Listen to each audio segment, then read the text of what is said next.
कोकण किनारपट्टीवरील छोटी बंदरे विकसित करून त्याद्वारे जलवाहतूक सुरू करण्याचा प्रयत्न करणार आहे।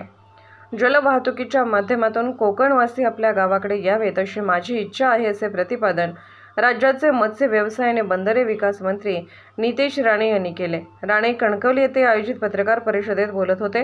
जलवाहतुकीसाठी आवश्यक बैठका सुरू केल्या असून सिंधुदुर्ग जिल्ह्यातील बैठक झाली आहे।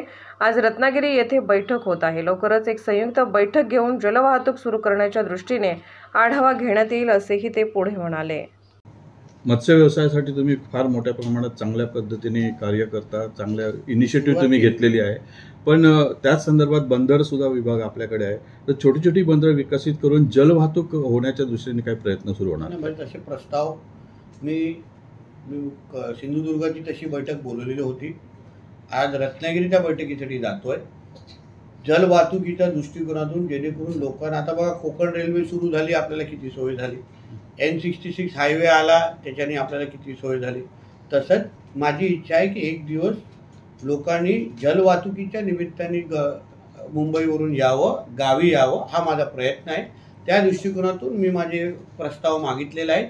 योग्य वेळी त्याच्याबद्दल निर्णय घेतला जाईल आणि जाहीर केले जाईल।